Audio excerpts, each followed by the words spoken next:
Fala galera da Rota do Investidor, eu sou Luciano Martinez e hoje eu quero falar com você sobre previdência privada.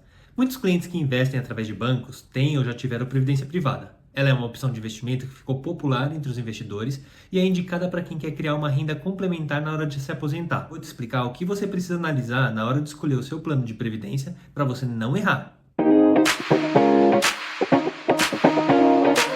Antes da gente entrar no assunto, eu quero pedir para você que não está inscrito no canal, se inscrever e ativar a notificação. Se você gostar do vídeo, deixa o like e compartilha esse conteúdo, para que as pessoas possam aprender a fazer a melhor escolha. Algumas pessoas se arrepiam só de ouvir falar em previdência, para outras a previdência foi de grande ajuda. Então, como um produto que divide opiniões permanece tão forte dentro dos bancos? Com a reforma da previdência, esse assunto ficou ainda mais em alta. As pessoas que tiveram uma má experiência nesse investimento normalmente teve por não saber antecipadamente as regras ou por não ter sido explicado direito pela pessoa que vendeu, por ter deixado o dinheiro aplicado por muito tempo dentro de um fundo que pagava uma taxa muito alta ou que não tinha rendimento. Enfim, tem diversos motivos, mas você já viu alguém que compra um carro e depois que aquele carro começa a dar problema, a pessoa diz que aquela marca não presta? Sendo que talvez o problema não seja a marca ou o carro em si, mas a forma que a pessoa dirige ou as manutenções que ela não fez?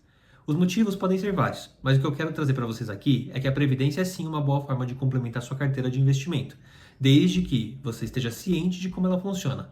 E daí sim, você pode fazer uma escolha de um plano que atende o seu perfil. Com o aumento da expectativa de vida da população e com as pessoas buscando muito mais empreender do que fazer carreira em uma empresa, depender do INSS ou de outro regime público de previdência pode não ser o suficiente.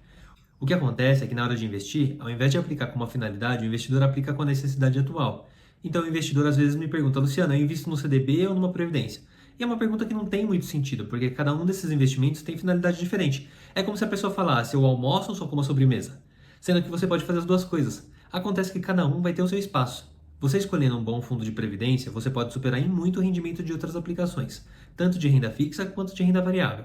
E a primeira coisa que você precisa fazer é evitar os erros. E para evitar os erros, a primeira coisa que você vai fazer é olhar a taxa de administração da sua previdência.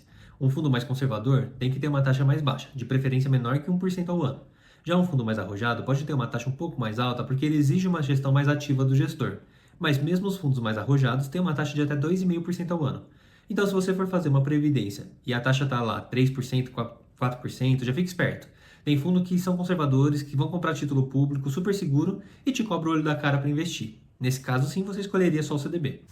O segundo ponto a analisar é a taxa de carregamento. A taxa de carregamento na previdência privada é um valor cobrado sobre o que você está investindo. Então você já está perdendo dinheiro, você já entra perdendo dinheiro. Essa taxa ela pode acontecer na entrada e na saída da aplicação. Se você aplica lá R$ 100 e eles te cobram 3% de carregamento, você já fica com R$ 97 de cara, ou seja, já perde dinheiro. Felizmente tem muitos fundos hoje que não cobram nenhuma taxa de carregamento para você movimentar o seu dinheiro. Às vezes acontece de cobrarem somente na saída, e se o investidor fica por um certo período com o valor aplicado, eles reduzem até zerar a taxa. Então, antes de aplicar, verifica se o fundo tem taxa de carregamento. O terceiro ponto para você escolher uma previdência e fugir das escolhas ruins é olhar a performance daquela previdência. Então tem muita gente que escolhe a previdência e não fica atento nisso porque vai na onda de quem está indicando. E quando para entender, percebe que a previdência tem uma performance lá de 60% do CDI, rendendo menos até do que a poupança. Só que a poupança não paga imposto de renda. Na previdência, dependendo do que você vai fazer, e eu vou falar sobre o regime tributário, você vai pagar. Então depois do imposto, você vai estar com um rendimento menor do que se tivesse deixado o dinheiro na poupança. Um fundo com uma boa performance é aquele que consegue cumprir o que está na descrição do objetivo dele. Se o objetivo dele é superar o CDI, para ele ser considerado bom, ele precisa ter uma performance melhor que o CDI. Então, depois desses 3 pontos, olhar a taxa de administração, a taxa de carregamento e a performance, você já vai ter feito um grande filtro nas opções. Agora você vai analisar mediante a sua necessidade. Você vai precisar escolher entre 2 tipos de planos, o PGBL e o VGBL. O PGBL, ou Plano Gerador de Benefício Livre, é indicado para quem faz declaração completa do imposto de renda, porque nele você pode diminuir sua renda tributável. Você pode pegar até 12% e jogar como previdência. E dessa maneira você não vai pagar imposto sobre esse valor na declaração. Então se você teve uma renda lá de R$ 100 mil no ano e você faz 12% no PGBL, você abate esses 12 do seu imposto. Ao invés de pagar 27,5 sobre os 100 mil, você paga 27,5 sobre 88 mil. Você pode deixar esse dinheiro investido e depois de um longo prazo resgatar pagando só 10% de imposto de renda. É importante lembrar aqui que o imposto de renda sobre o PGBL é sobre o montante total, o que rendeu mais o valor que você aplicou. Se você não faz a declaração completa de imposto de renda ou quer investir mais do que 12% na sua previdência, daí o ideal é fazer um VGBL. O VGBL, ou Vida Gerador de Benefício Livre, não tem o benefício da isenção do imposto. Só que na hora de resgatar, você vai pagar imposto só sobre o que rendeu e nunca sobre o principal. Então ele é mais indicado para quem quer fazer uma previdência e muitas das vezes nem declara imposto porque a renda anual não atinge a faixa da declaração. Então, fez o filtro dos 3 pontos e escolheu o seu tipo de plano, a gente vai para a última etapa, que é escolher o regime de tributação. E a boa notícia é que eles funcionam igual, tanto para o VGBL como para o PGBL.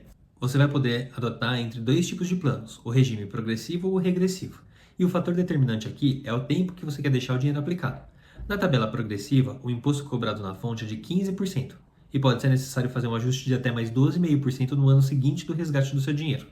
Na tabela regressiva, ele começa com 35%, que é bem alto, e a cada 2 anos ele reduz 5%. Daí, com 10 anos aplicado, ele chega em 10% de imposto, só sobre o rendimento. Então, se você fizer um investimento único para longo prazo, vale mais a pena a tabela regressiva. Para você fazer uma comparação, investimentos comuns como um CDB e fundos de investimentos chegam numa alíquota mínima de 15%, então 10% é uma boa opção para quem quer deixar o dinheiro investido por um longo prazo. Agora você já sabe como faz para escolher uma boa previdência. Analisa a taxa de administração, procure investimentos isentos de carregamento tanto na entrada como na saída, olha se o fundo está com boa performance mediante o que ele se propõe a entregar, escolhe a modalidade que te cabe melhor entre PGBL e VGBL e escolhe a modalidade de imposto que melhor te atende. E caso você já tenha um plano de previdência, com esses mesmos critérios, você consegue enxergar se ele se enquadra no caso das boas opções ou não. E se não tiver, você pode fazer uma portabilidade para outra previdência que esteja melhor, sem pagar nada por isso, nem taxa, nem imposto de renda. Lembrando que você só consegue transferir PGBL para PGBL e VGBL para VGBL. Por mais que os nomes sejam parecidos, eles são produtos diferentes. E como última dica, antes de bater o martelo, se certifica que você entendeu tudo que está sendo proposto. Assim você vai fazer uma escolha consciente. Mas mesmo assim, não deixa de acompanhar a performance mensalmente. E se a que você escolheu ficar ruim, troca de novo. O importante é fazer um acompanhamento para sempre manter um bom resultado. E com isso eu encerro por aqui. Se você gostou, deixa seu like e se inscreve no canal. Me segue também nas redes sociais. Vem comigo na Rota do Investidor!